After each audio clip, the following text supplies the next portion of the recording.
What's up guys, it's Zach and welcome back to my channel. Today we are going to be talking about the ever so highly rumored Nintendo Switch Pro. Now this is something that's been talked about a lot by many a different YouTuber over the past week or so, so I'm just one adding to the pile, but I'm going to be kind of summing up all the information that we know so far and giving my own personal opinions on, what we should think of what we've heard. So hopefully you enjoyed today's video. Make sure to like, comment, and subscribe, all that stuff down below if you do happen to enjoy today's video.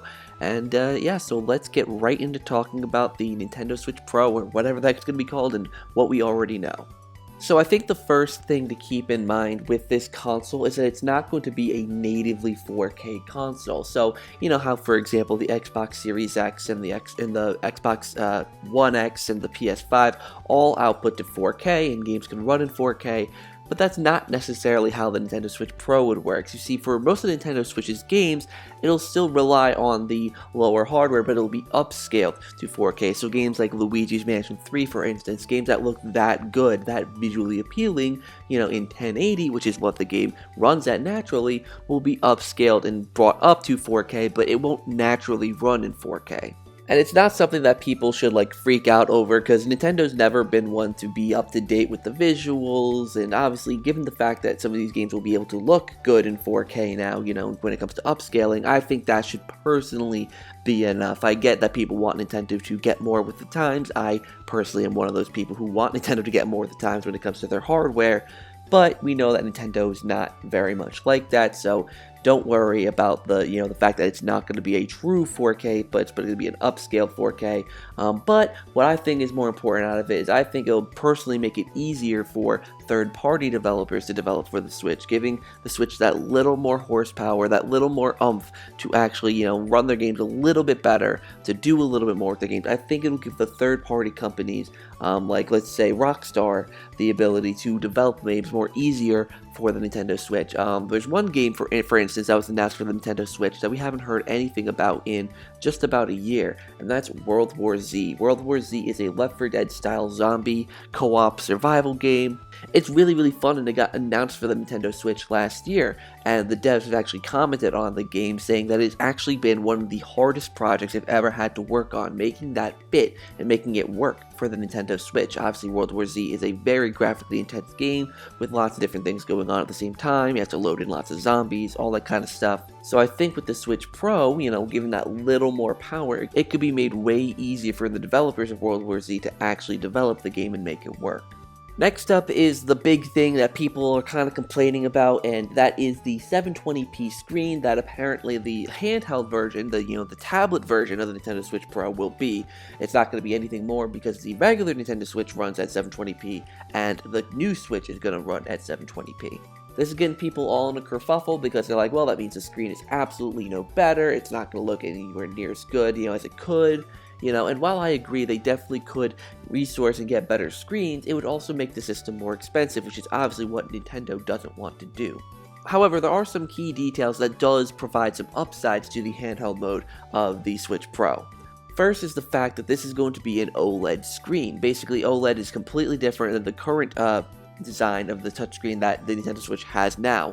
As to what the kind it is right now, I personally have no clue. If I find out, I'll put it on the screen. But right now, the Switch does not have an OLED display, and OLED displays are proven to be so much better looking than regular displays. Not in terms of, obviously, how the game physically looks, but just the screen quality and clarity in general. It will make the game look more vibrant, in the handheld sense. It's kind of hard to explain because I'm not a technical junkie, but I will tell you that even though the games will still run at 720p in handheld mode, the OLED screen will just make it overall look better just because of the type of screen it is. Also, one of my big complaints with the Nintendo Switch is the bezel that is on it. As you can see, as pictured here, there's a pretty big bezel on the Nintendo Switch, which is basically a border that goes from the actual screen itself to the edge of the Switch. Well, the new Switch Pro apparently is going to have a 7-inch display as opposed to the regular Switch's 5.5-inch display, which for me, many people are thinking that it's going to make the system bigger, but I personally think that means they're going to remove the bezel, which if you looked at the thumbnail, that's basically what it would look like if you removed the bezel and just had straight gameplay, and I think it personally looks so much better without that stupid bezel, and personally that could make all the difference, at least for me, giving the full screen, the attention of the game, so making the game bigger, you could see more of the game, just better detailing and all that. And like I said, the OLED screen giving it better detail, I personally think is enough to justify why this handheld mode is still in 720p. And something that also does make this better is that obviously 720p, while it wouldn't look good on a 30, 40, 50 inch flat screen TV, it looks okay on a small 7-inch screen. Because obviously the whole thing with the pixels, or like the P of whatever the quality is, the more you stretch it out, the lower quality it will get. So you take that small 7-inch image and stretch it out to that 60-inch TV, of course it's going to look pretty bad. But when you compress it onto that 7-inch screen, then it doesn't look as bad. Hence why games still look really, really good in handheld mode despite being half the quality. So I think that personally isn't something you should have to worry about. Don't worry about the quality of how the games look. Don't worry about any of that. I personally think it'll look fine. I mean, obviously it's going to look better than the Switch does right now. So if you're mostly satisfied with how the Switch looks right now, then even in handheld mode where there isn't any improvement to the actual quality, it should still look miles and miles better. Next up, apparently this console is going to be put into development, or I should say production, in about June or July. Now, many people are speculating that that means that this will still come out by the end of the year, and I'm going to kind of halt the hype on that. I am not saying that it is impossible for this to come out by the end of the year, but what I'm saying is I think you should look at it from a viewpoint of Nintendo, right? So it'll take at least 2 months to probably market this system. So that's at least putting it into September, right? Because you have to produce the systems to actually show it off, So that's at least 2 months of marketing, and I would say at least 3 or 4 months of production, so that's still another 6 months. So that'll put it in at least December, probably, right? I mean, if you think about it realistically, late November at the latest, but I would be kind of rushing things a little bit. So I personally think Nintendo's not going to release it even in December for the holiday season. I think they're going to release it probably next year, and I think the probably smart move to do is to release it on the Switch's 5th birthday, or at least around the area, so in around March. Now, of course, this is my own personal prediction, but I think that people are kind of being a little bit wishful. I mean, hey, the rumors could be off and it could come out this year because the production might start maybe, let's say, in May or June, and that could make a later 2021 date pretty likely.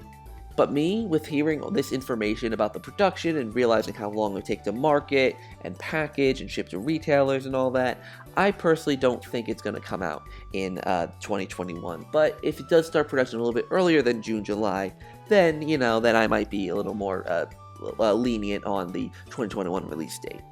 To me, though, the one big question I have is the dock of the Nintendo Switch, because obviously if this is going to be upscaling to 4K, I'm wondering if the difference is going to be in the tablet itself, or if they're going to actually add something to the dock, because the dock is really just a paperweight for the Switch. It's basically just a way to display the console game onto the TV. It's basically just a display hub.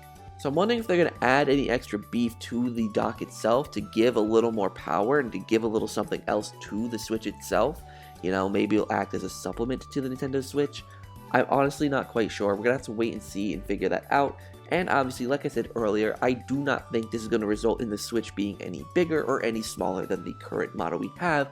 I personally think the bezel is just going to be basically gone, and the screen is going to fill up the whole Switch. This meaning that we won't have to worry about changing out Joy-Cons, having to get new Joy-Cons and have just really figure out, okay, these Joy-Cons are for the old Switch, these Joy-Cons are for the new Switch. I think that would be a horrible marketing strategy for Nintendo to do that.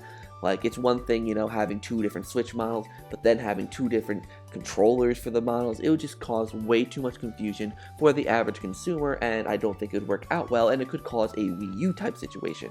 Not to the extent, since the Switch Pro isn't their main system, the Nintendo Switch is, but I personally think it'd still be stupid for Nintendo to do that, given the fact that, they have mostly average consumers. The amount of hardcore Nintendo fans with the system is a lot less than the average consumer. So they want to do as little as possible to confuse them. Because, let's be real, some people are stupid. So they can't read the little Pro thing on the Joy-Cons. So, it's important for Nintendo to keep consistency with the Joy-Cons. And yes, obviously we have the drift issue that they can sort out later, but honestly, I think they're going to keep the Joy-Cons and everything the exact same. In fact, they might even keep the dock the same. The only thing I think they might switch is the tablet, which I think could make it really, really easy to sell the Switch Pro on its own. Of course, you'd have the model with the dock as well for people who don't have a Switch at all.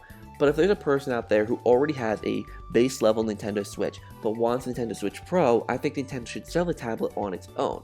The main reason is for the pricing. Now obviously, maybe some people who already have a Nintendo Switch won't want to upgrade if it's another $300.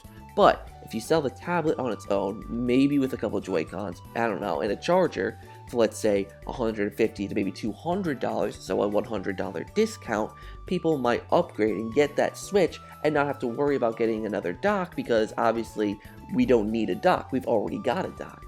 So I don't know, what do you guys think about this? I'll let you guys have that discussion down in the comments down below. I'd love to hear what you guys have to say. And yeah, so thank you guys so much for watching today's video. Hopefully you enjoyed. Make sure to like, comment, and subscribe. All that stuff down below. Click on the notification bell so you're notified of when I upload videos. And check out the merch store. There's some cool ZakPak merch up on there for you to check out. So, thank you guys so much for watching today's video. Hopefully you enjoyed. And until next time, I'll see you guys in the next one.